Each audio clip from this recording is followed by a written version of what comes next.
өмір жасың ұзақ, денің сау болсын десең, осы 6 нәрсені есіңде сақта.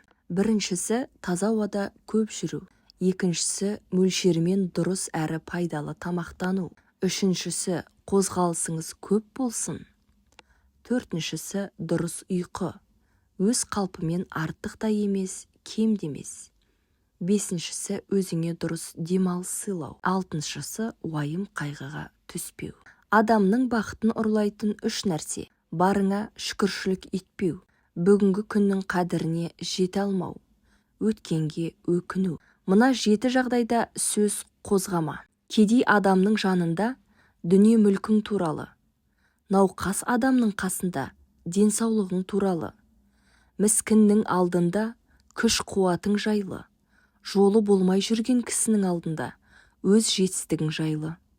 Жетімнің алдында атанаң туралы. Перзентсіз жанның алдында өз балаларың туралы. Қапастағы кісінің жанында өз бостандығың туралы. Адам өміріндегі 5 дұшпан: өсек, өтірік, мақтаншақтық, еріншек, бекер, мал шашу.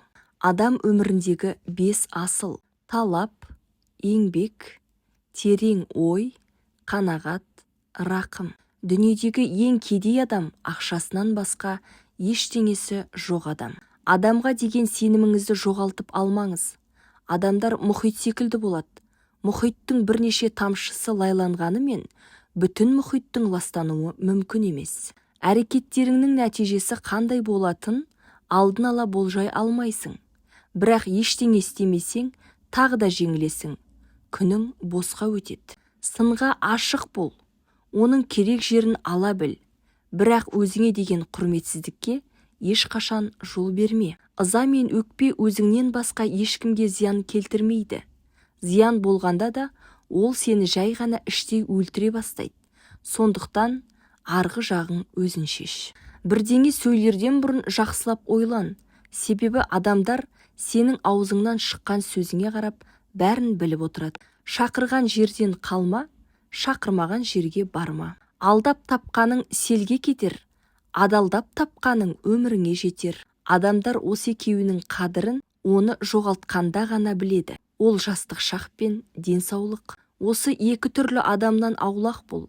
Сараңнан және көрсе қызардан. Адамның бүкіл өмірі өзін-өзі жұбату, өзін-өзі алдау. Өзгенің қатесін жасыруда түн сияқты, ал жақсылығын айтуда күн сияқты бол. Біреуден міндет есіткеннен гөрі таудың шыңындағы жүкті көшіру жеңіл. Қолымнан келмейді деп емес, өмірден ештеңе істеусіз өтіп кетемін бе деп қорық. Әркім өз өмірінің сапасына өзі ғана жауапты. Ақылды адамның 8 әдеті бар. Сұрақ қойып ізденеді, күніне кем дегенде 5-6 бет кітап оқиды, өзіңе мотивация беретін нәрсені көп жасайды. Ақылды адамдармен көп сөйлеседі, дұрыс тамақтанып, миды жаттықтырады. Бүгін істейтін істі ертеңге қалдырмайды.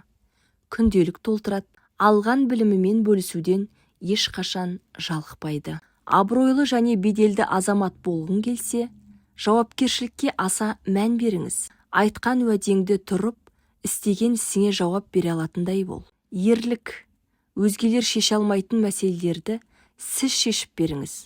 Жомарт бол. Алуды ғана емес, беруді де біліңіз. Қолыңыз ашық болсын. Парасатты болыңыз. Сөзіңіз салмақты, дәлелді болып көп оқыңыз. Өз ісінің шебері бол. Біліктілігіңізді үнемі дамытып отырыңыз. Рухани дамыңыз.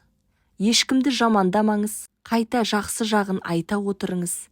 Өсек ешкімге абырой әкелмейді. Тазалық пен киіміңізге мән беріңіз. Қазір заман киіміне қарап қарсы алатын, сөзіне қарап шығарып салатын заман. Мінезі қиықтың ішкені сұйық. Адамдармен тіл табысып, көңілді жүруді біліңіз. Құрметті тыңдарман, ата-бабаларымыздан қалған нақыл сөздеріміз бүгінге осымен тамам. Біз сіздермен қоштаспаймыз. Қазақша контентті қолдап арнамызға тіркеліп кетіңіз.